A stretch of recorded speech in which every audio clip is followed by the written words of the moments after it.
Tanya Weber, a nearly 60-year quest for justice. Tanya Weber was the embodiment of hope and kindness, a 17-year-old whose life radiated promise and potential.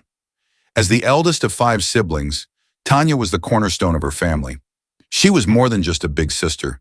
She was a mentor, a confidant, and a guiding light, especially for her younger sister, Rhonda Weber Christensen, who admired her immensely. Growing up in the tranquil town of Logan, Utah, Tanya's life seemed picture-perfect. She was about to graduate from Logan High School, and with a bright future ahead of her, she was filled with optimism for what lay ahead. But on June 26, 1965, Tanya's vibrant life was cut tragically short, plunging her family and community into a nightmare. Her lifeless body was discovered just 2 blocks from her home, hidden in the bushes near West Center Street.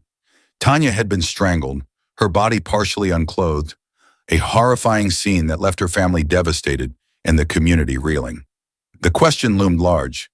Who could commit such a heinous act against a young GI? The Logan Police Department, with support from state authorities, launched an extensive investigation. Determined to bring the perpetrator to justice, they interviewed over 1,000 individuals in a desperate bid to uncover any leads. Among these, 150 people provided potentially relevant information. Tanya's clothing, recovered from the scene, became a focal point of the investigation as forensic experts meticulously examined it for clues. Despite their efforts, the case remained stubbornly elusive. Within days, a suspect emerged, 26-year-old Owen Kimble. Witness statements placed Kimble near the scene of Tanya's murder on the night of June 25, 1965. This circumstantial evidence made him the prime suspect, and investigators shifted their focus to building a case against him. But just as they were closing in, the investigation took an unforeseen turn. On June 30, 1965, Kimble's family reported him missing. Days later, his body was discovered in Logan Canyon. He had died by suicide, leaving behind more questions than answers. Kimble's death was a devastating setback. Without direct evidence linking him to Tanya's murder, the case began to lose momentum. The lack of definitive proof and the absence of other suspects meant the investigation went cold, leaving Tanya's family in limbo.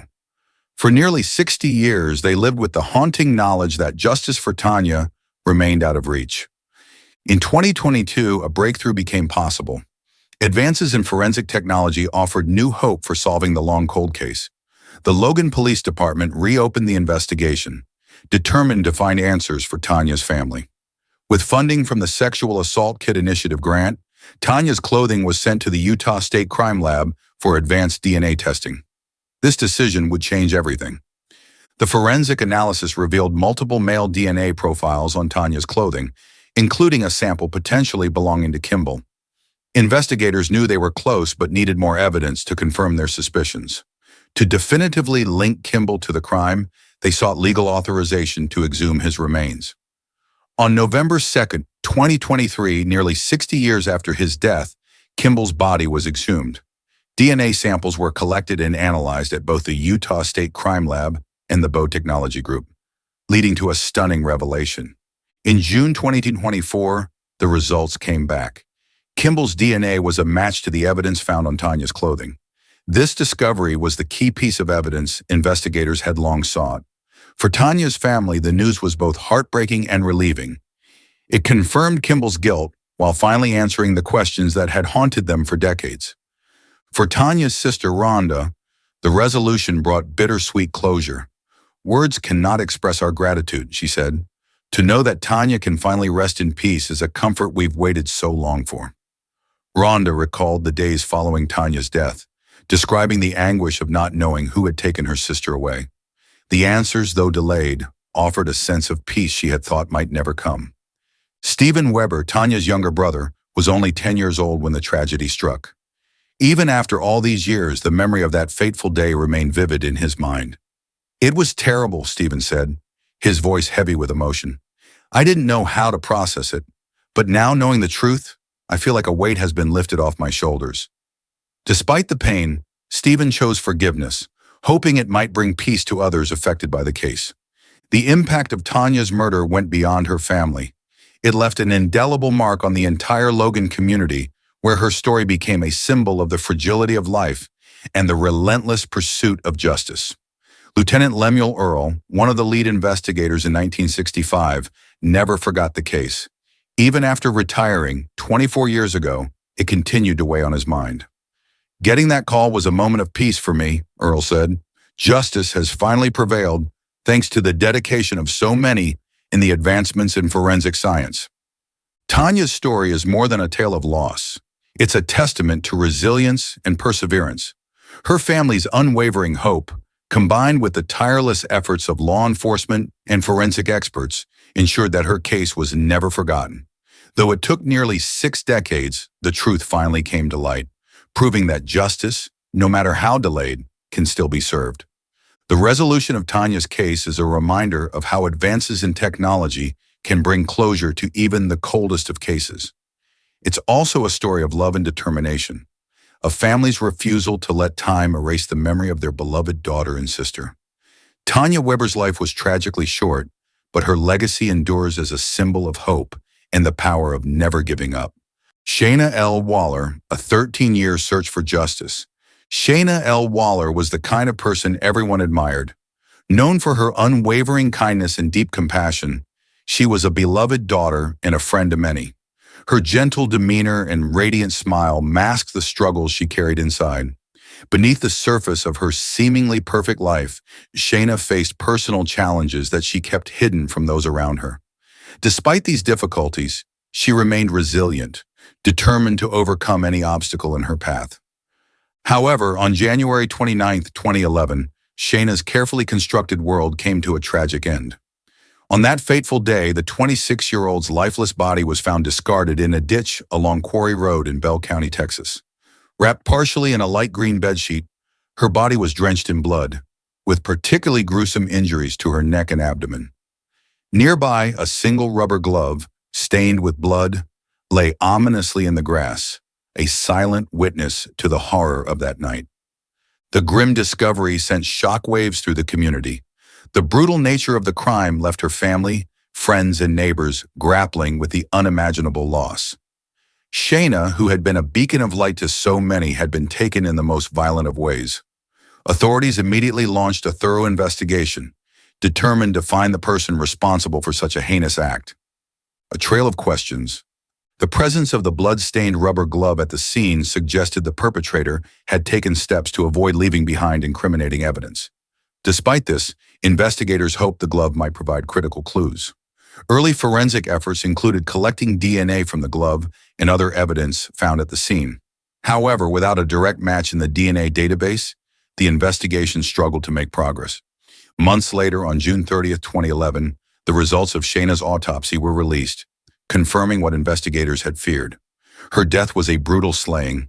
She had suffered multiple stab wounds across her body, with the most severe injuries inflicted on her neck and abdomen. The sheer violence of the attack revealed a disturbing level of rage and malice, shocking even seasoned detectives. As investigators pieced together Shaina's final hours, they uncovered only fragments of information. Despite tireless efforts, no clear suspects emerged. Leads dried up, and eventually the case went cold. For over a decade, Shaina's family endured the pain of not knowing who had taken her away or why. The questions lingered, casting a long shadow over their lives. A breakthrough after a decade. In 2022, hope was reignited. The Bell County Sheriff's Department announced they were reopening Shaina's case, determined to solve the mystery that had haunted her family and the community for over a decade. Lead investigator Corey Powell took a personal interest in the case, driven by a desire to bring closure to Shaina's loved ones. Advances in forensic science, combined with the determination of law enforcement, offered a renewed chance at justice.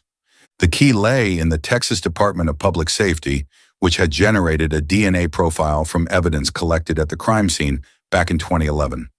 This profile, entered into the Combined DNA Index System, CUDIS, remained unmatched for years. But in 2022, the long-awaited breakthrough finally arrived. A match was found. The DNA evidence pointed to a 56-year-old man named Alvin Canton. The revelation was shocking, as Canton had never been a suspect during the initial investigation. His name had not appeared in witness statements, and there was no known connection between him and Shaina. Despite this, the forensic evidence left little doubt. Closing in on the truth. Armed with this new lead, detectives worked swiftly to locate Canton. When confronted with the evidence, Canton consented to a blood draw, which confirmed the match to the DNA found at the crime scene. The blood-stained rubber glove became the critical piece of evidence that tied him directly to Shauna's murder. Forensic analysis revealed that the blood on the glove belonged to both Shaina and Canton, eliminating any ambiguity about his involvement. The arrest of Alvin Canton on March 6, 2024, marked a pivotal moment in the case. After 13 long years, the persistence of law enforcement and the power of modern forensic technology had finally identified the person responsible for Shaina's death. The news brought a bittersweet sense of closure to Shaina's grieving family and the investigators who had worked tirelessly to bring justice to her memory. Justice for Shaina. For Corey Powell, the lead investigator, the case was deeply personal. Shaina's mom was crying with excitement when we told her about Canton's arrest, Powell shared. Being able to make that call, to tell her that we finally had answers, was overwhelming. She said, "I didn't think this call would ever come because it's been 13 years." Shaina's family had lived through more than a decade of unanswered questions and unrelenting pain. Powell recalled the joy in Shaina's mother's voice as she expressed gratitude for the investigators' persistence. "She now gets to tell her family that justice is being served," Powell said. Canton is currently being held by the Kansas County Sheriff's Department on a $1 million bond as he awaits arraignment and extradition to Bell County. His arrest has provided a sense of resolution, though the wounds of Shaina's loss can never truly heal. A legacy of resilience. Shaina's story is a tragic reminder of the fragility of life and the importance of perseverance in the pursuit of justice. For over a decade, her family and friends lived with the weight of uncertainty, but they never lost hope. The reopening of her case and the eventual arrest of her killer highlight the critical role of forensic advancements and the unwavering dedication of law enforcement. Though Shaina's life was cut short in the most brutal of ways, her memory lives on in the hearts of those who loved her. Her story serves as a testament to resilience, not just her own, but that of her family and the investigators who refused to give up. After 13 years, Shaina's family can finally begin to find peace, knowing that justice has been served. While her absence will always leave a void, the answers they have sought for so long bring a measure of solace. Shaina Waller will always be remembered, not just for the tragedy of her death, but for the light and kindness she brought to the world. Peter Michael Disabatino, a decade-long quest for justice. Peter Michael Disabatino was a young man who radiated energy, warmth, and charisma. Born on October 22, 1992 in Newark, Delaware, to Angela Herman and Thomas Disabatino, Peter survived 2 near-death experiences in his early years, marking him as a fighter from the very beginning. At birth, his life hung in the balance, and again at the age of 2, he narrowly escaped drowning. These brushes with mortality only seemed to strengthen his spirit. As a teenager at Appoquinimink High School, Peter shone both on and off the lacrosse field. For 2 years, he served as co-captain of the school's lacrosse team, earning admiration not just for his athletic talent, but for his infectious team spirit and natural leadership. Yet Peter was more than just an athlete. He was known for his mischievous grin, his playful nature, and his ability to light up a room. Whether it was a holiday celebration or a weekend barbecue, Peter thrived in the company of his loved ones. He had a vibrant personality that made him the heart of every gathering. But on November 12, 2012, Peter's bright future came to a sudden and devastating end. That evening, he was in his apartment, surrounded by friends. The night was filled with laughter and camaraderie, another moment that showcased Peter's joy in life. However, the normalcy of the evening was shattered when Peter received a text message from someone he knew. The message asked him to step outside, and trusting this person, Peter obliged. What should have been a harmless encounter turned into a fatal betrayal. The moment Peter stepped out, he walked into a deadly trap. The quiet night air was soon pierced by the sound of gunshots. Inside the apartment, Peter's friends were jolted by the terrifying noise. They rushed outside to find him lying on the ground, gravely wounded. A night of chaos and tragedy. Peter's friends acted immediately, desperate to save his life. They performed CPR and called 911, hoping against hope that he could be revived. The scene outside the apartment complex on Thorn Lane was chaotic, a mix of panic, fear, and helplessness as they waited for emergency responders. The Newark Police Department and paramedics arrived quickly. Peter was found on the sidewalk, suffering from multiple gunshot wounds. The situation was dire. He was rushed to the hospital, but despite the efforts of first responders and medical personnel, Peter's injuries were too severe. That night, the world lost a bright and promising young man. Peter's death sent shockwaves through his family, friends, and the Newark community. His parents, Angela and Thomas, were consumed with grief, and his sisters struggled to comprehend the loss of their brother. For years, his family lived with the unbearable weight of not knowing who was responsible for taking him away. A case gone cold. The investigation into Peter's death initially moved quickly, but as leads dried up, progress slowed. Despite their best efforts, detectives were unable to identify a suspect. For over a decade, Peter's case remained unsolved, lingering as a haunting mystery. The Newcastle County Police Cold Case Unit kept his case alive, working tirelessly to re-examine evidence and re-interview witnesses. Their goal was not just to find justice for Peter, but also to alleviate the enduring pain of his family. In a 2020 interview, Peter's father, Thomas Disabatino, reflected on his son's life and the frustration of not having answers. "He was a good kid. I was proud of him, and I still am. I miss him every day," Thomas said. "It's been almost 8 years, and we know who they are, but there just isn't enough evidence to bring them to justice." Peter's sister, Caroline, struggled with the loss, saying, "He was just so happy to be alive. How could my baby brother be gone?" Peter's mother, Angela Herman, shared the heartache of learning about her son's death and the painful task of telling her daughters. "I kept thinking, when I get to the hospital, someone will tell me he's okay. But when I arrived, they took me to another room. They told me he was gone. I couldn't even hold him, couldn't touch his hand. It was a criminal case and they wouldn't let me say goodbye the way I needed to." A breakthrough in the case. For years, Peter's family lived in limbo, holding on to hope that one day justice would be served. That hope was renewed in January 2024 when the Cold Case Unit and the Delaware Department of Justice announced a major breakthrough. After re-examining evidence and revisiting key testimonies, detectives identified a suspect. 33-year-old Alan Dale. Dale, who had never been on investigators' radar during the initial investigation, emerged as a central figure in the case. The evidence against Dale was compelling. Detectives presented their findings to a grand jury on January 16, 2024. The jury found the evidence sufficient to indict Dale on charges of first-degree murder and murder committed during the commission of a felony. This marked a turning point in the decade-long investigation. On January 29, 2024, Dale was apprehended by the U.S. Marshals Task Force with assistance from the Newcastle County Police Department's Special Investigation Squad. He was arraigned in Superior Court, where his bail was set at $1 million.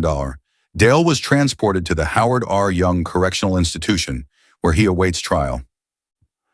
Justice for Peter. For Peter's family, the news of Dale's arrest brought a mixture of relief and bittersweet emotions. After years of uncertainty, they finally had a sense of closure. Angela described the moment she received the call. "I never thought this day would come. It's been over a decade of pain and unanswered questions, but now we finally have hope." Lead investigator Corey Powell shared the emotional impact of the case's resolution. Calling Peter's mom to tell her the news, "It was overwhelming," Powell said. "To hear her say, 'I never thought I'd get this call,' and to know that we could finally give her some peace, it's a moment I'll never forget." Remembering Peter. Peter's story is one of unfulfilled promise and profound loss. He was a young man full of life, with a mischievous streak and a heart of gold. His legacy lives on in the memories of those who knew and loved him, as well as in the determination of law enforcement to seek justice no matter how long it takes. The arrest of Alan Dale is a testament to the power of persistence and the advances in investigative techniques. It is a reminder that justice, though delayed, is never forgotten. For Peter's family, the journey is not yet over, but the long-awaited breakthrough has brought them one step closer to healing. As the case moves toward trial, the hope for justice grows stronger. Peter's life may have been cut tragically short, but his memory continues to inspire those who knew him and those who fought tirelessly to uncover the truth. Maurice Wright, a life cut short, a long road to justice. Maurice Wright was a man defined by love and responsibility. At just 28 years old, the Bakersfield, California resident was a proud father of 3, working tirelessly to provide for his family. A graduate of Highland High School, Maurice had always carried a deep sense of purpose, striving to build a better future for his children. Those who knew him described him as a kind and devoted father, someone who would go to any lengths to ensure his children felt loved and cared for. On October 7, 2017, Maurice's life was filled with anticipation and excitement. He was busy preparing for his daughter's birthday party, a celebration meant to be full of laughter, joy, and the warmth of family. That day, he stopped by a local store to pick up food and supplies, determined to make the day special for his little girl. The air of happiness surrounded him as he went about his errands, focusing on getting home to finalize preparations. But what started as an ordinary day of celebration would soon take a tragic and unexpected turn. The unimaginable happens. At approximately 8:30 p.m., Bakersfield police received a distressing call reporting a shooting near South King Street and East 3rd Street. When officers arrived at the scene, they found 2 victims suffering from gunshot wounds. The severity of the injuries ranged from moderate to critical, underscoring the violence of the incident. One of the victims, gravely injured, was rushed to the hospital in a desperate attempt to save his life. Doctors fought to stabilize him, but the injuries proved too severe. Later that evening, the man succumbed to his wounds. As word spread, the victim's identity was confirmed: Maurice Wright. The news sent shockwaves through his family and the Bakersfield community. Maurice, a loving father and devoted son, had been taken in a senseless act of violence. A day that should have been filled with celebration turned into a nightmare for those who loved him. His daughter's birthday party, a joyous occasion Maurice had worked so hard to prepare for, would never take place. A community in mourning. The loss of Maurice was more than a personal tragedy. It was a reflection of the ongoing violence that plagued the area. Friends, family, and community members were left grappling with unanswered questions. How could such a promising life be stolen so abruptly? How could a father's love and dedication end in such senseless violence? Maurice's family was devastated. His children, too young to fully understand the magnitude of what had happened, faced a future without their father. His parents mourned the loss of a son they had watched grow into a hardworking and loving man. Maurice had so much to live for, a family friend said. His kids were his world. He didn't deserve this. The search for answers. The Bakersfield Police Department launched an intensive investigation into Maurice's death. Early on, authorities announced they were searching for 3 black males who had fled the scene in a dark SUV shortly after the shooting. Detectives worked tirelessly, gathering evidence and interviewing witnesses, but leads were scarce. Surveillance footage from nearby businesses provided some clues, but it wasn't enough to identify the suspects. Months turned into years, and Maurice's case remained unsolved. For his family, the lack of answers was a cruel extension of their grief. They lived with the knowledge that those responsible for Maurice's death were still out there, free while their loved one was gone forever. Despite the heartbreak, they held on to hope that justice would one day prevail. A breakthrough 7 years later. In 2024, nearly 7 years after the tragic night that claimed Maurice's life, a breakthrough finally came. Advances in investigative techniques and persistent detective work reignited the case. The Cold Case Unit of the Bakersfield Police Department, working closely with state and federal agencies, identified 2 suspects in connection with Maurice's murder. The first arrest was made in early 2024. Jamiah Dawson, 28, who was already in custody for an unrelated incident, became a key figure in the investigation. When questioned about the shooting, Dawson initially denied any involvement.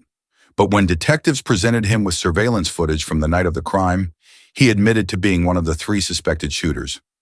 Dawson's confession marked a critical turning point in the long-standing case.